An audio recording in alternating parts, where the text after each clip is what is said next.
حضرت ابو ہریرہ روایت کرتے ہیں حضور سے صلی اللہ علیہ وسلم، اور حضور نے فرمایا کہ اللہ تعالیٰ نے کہا ہے، حدیث قدسی کئی دفعہ بیان کر چکا ہوں، کیا کہا ہے؟ من عادی لی ولیا فقد آذنتہ بالحرب، جس شخص نے میرے کسی ولی کے ساتھ دشمنی رکھی تو اس کے لیے میری جانب سے اعلان جنگ ہے۔ اب یہاں سوال پیدا ہوتا ہے کہ ولی کہتے کسے؟ ہمارے ہاں علم اولیاء اللہ اس معنی میں تو بہت مستعمل ہے، اولیاء اللہ، ایک ولی ہوتے کون ہیں؟ اس کے بارے میں ظاہر بات ہے کہ مختلف تصورات لوگوں کے ذہنوں میں ہیں۔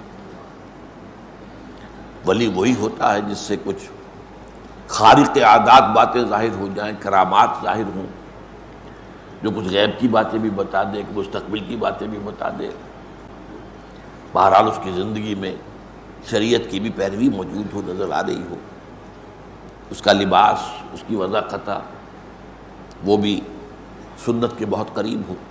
یہ تصورات ہمارے ذہنوں میں ہیں، ٹھیک ہے، لیکن سب سے پہلے گہرائی میں سمجھیے ولی ہوتا کون ہے، اور اس سے بھی پہلے یہ کہ یہ جو ولایت کا رشتہ ہے یہ یک طرفہ نہیں ہے۔ اللہ اہل ایمان کا ولی ہے اور اہل ایمان اللہ کے ولی ہے، یہ دو طرفہ معاملہ ہے۔ اللہ اہل ایمان سے محبت کرتا ہے اور اہل ایمان اللہ سے محبت کرتا ہے، دو طرفہ معاملہ ہے۔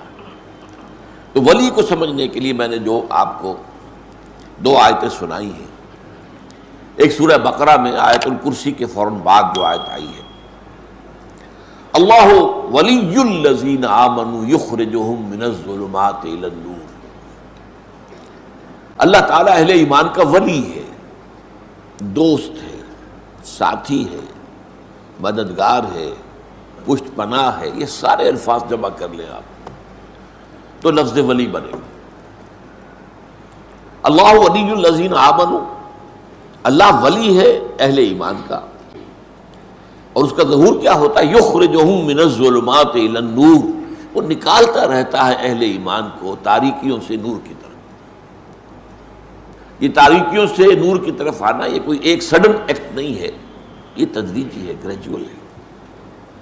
اس کا آغاز تو اسی سے ہو جائے گا جب کسی شخص نے زبان سے کلمہ شہادت ادا کیا، اشہد ان لا الہ الا اللہ وحدہ لا شریک لہ واشہد ان محمدا عبدہ ورسولہ صلی اللہ علیہ وسلم، یہاں سے وہ رشتہ شروع ہو گیا۔ لیکن اس رشتے میں پھر ترقی ہوتی ہے، یہ آگے بڑھتا ہے تدریجاً۔ اسی طریقے سے وہ ایک ظلمت میں سے نکل کر تو نور میں آ گیا، کفر سے، شرک سے، لیکن پھر اس کے بعد ابھی تو اور بہت سے پردے ہیں جنہیں چاک کرنا ہوگا، جن میں سے نکلنا ہوگا، اور اس نور کے اندر اضافہ ہوگا، جیسا کہ سورہ تحریم میں فرمایا ہے کہ قیامت کے دن جو اہل ایمان ہوں گے ان کا نور ان کے آگے اور داہنی طرف بہتا ہو، جو دوڑتا ہوگا، اب وہ کہیں گے ربنا اتمم لنا نورنا واغفر لنا انک علی کل شیء قدیر، پروردگار ہمارے لیے ہمارے اس نور کو کامل فرما دے۔ اس کی وجہ کیا ہے کہ دنیا میں ایمان میں سب برابر نہیں تھے، ایک ایمان ابو بکر صدیق کا تھا، ایک عام صحابی کا تھا، ایک ہم میں سے کسی کا، زمین و آسمان کا فرق ہو جائے گا۔ اسی ریشیو پروپورشن سے نور ملے گا میدان حشر میں، جبکہ کہیں نور نہیں ہوگا، اندھیرا ہوگا، گھپ اندھیرا، اور پل صراط پر سے گزرنا ہے جس کے نیچے جہنم ہے، ذرا ٹھوکر کھائی اور گئے اور گر گئے۔ اس کا نقشہ جو ہے سورہ حدید میں کھینچا گیا ہے کہ اہل ایمان تو گزر جائیں گے، ان کے پاس نور ہوگا سامنے بھی اور داہنی طرف بھی، سامنے نور ایمان کا ہوگا، داہنی طرف اعمال صالحہ کا۔ منافقوں کے پاس ہوگا نہیں، دنیا میں وہ ان کے ساتھ تھے، کوئی نور نہیں ہوگا، اور وہ اہل ایمان سے کہیں گے انظرونا نقتبس من نورکم، بھائی ذرا آرام سے ٹھہر کر چلو، تمہاری روشنی سے ہم بھی فائدہ اٹھا لیں، ہمارے پاس تو نہیں۔ اس نور کے بارے میں آتا ہے کہ کسی کو تو اتنا ہوگا کہ مدینہ منورہ سے صنعاء تک اس کی روشنی چلی جائے، اور کسی کا نور اتنا ہوگا کہ صرف اس کے قدموں کے آگے روشنی ہو جائے گی۔ اب یہ بھی اس دن بہت خوش قسمت ہوگا، گویا کہ جنگل میں چلتے ہوئے کسی کے ہاتھ میں ٹارچ تو ہے نا، وہ بہت دور تو روشنی نہیں جا سکتی، نہیں قدموں کے آگے تو پتہ ہے نا کوئی گڑھا ہے یا نہیں ہے، کوئی سانپ تو نہیں بیٹھا، یہ تو نظر آ جائے گا۔ تو اس کا دوسرا پہلو جو ہے بیان کیا گیا، جن کے پاس کم نور ہوگا وہ اس اللہ سے دعا کریں گے کہ پروردگار ربنا اتمم لنا نورنا واغفر لنا، ہمارے کچھ گناہوں کی وجہ سے ہمارا نور مدھم ہے، تو ہمیں بخش دے، مغفرت فرما دے اور ہمارے نور کی تکمیل کر دے۔ تو اللہ ولی الذین آمنوا یخرجہم من الظلمات الی النور۔ اب اس کا دوسرا رخ آ رہا ہے، یہ سورہ یونس کی آیت ہے جو بہت عام وعظوں میں، تقریروں میں، عوامی جلسوں میں بہت پڑھی جاتی ہے۔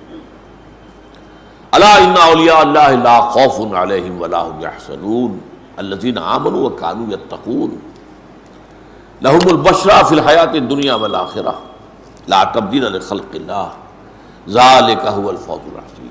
آگاہ ہو جاؤ، اللہ کے اولیاء، اللہ کے ولی جو ہیں ان کے لیے کوئی خوف نہیں ہے، نہ کوئی حزن ہے۔ لہم البشریٰ فی الحیات الدنیا الذین آمنوا وکانوا یتقون، اور یہ کون ہے جو ایمان لائے اور پھر تقوی کی روش پر گامزن رہے۔ لہم البشریٰ فی الحیات الدنیا والآخرہ، ان کے لیے بشارتیں ہیں دنیا کی زندگی میں بھی اور آخرت میں بھی۔ لا تبدیل لخلق اللہ، یہ اللہ تعالیٰ کی تقدیر ہے، اس کی خلق کی ہے اسی اصول پر۔ ذالک هو الفوز العظیم، اور یہ مقام جس کو حاصل ہو گیا تو یہ بہت بڑی کامیابی۔ اب اس کا تجزیہ کیجیے، یعنی ولی کون ہے اس کو ڈیفائن کر دیا۔ الذین آمنوا وکانوا یتقون، وہ لوگ جو ایمان لائے اور انہوں نے تقوی کی روش اختیار کی۔ ایمان لائے کا مطلب ابھی میں نے بیان کیا، پہلا قدم تو ہو گیا شہادت، وربل اٹیسٹیشن۔ دوسرا قدم دل میں یقین پیدا ہو جانا۔ وَلَمَّا يَدْخُلِ الْإِيمَانُ فِي قُلُوبِكُمْ، بہت مرتبہ یہ آیت آئی ہے سورہ حجرات کی میرے بیان میں۔ ابھی تک ایمان تمہارے دلوں میں داخل نہیں ہوا، یہ بدو دعویٰ تو کر رہے ہیں لیکن یہ اسلام لائے ہیں، ایمان ابھی نہیں لائے۔ ایمان تو تب ہوگا جب کہ دل کے اندر یقین پیدا ہو۔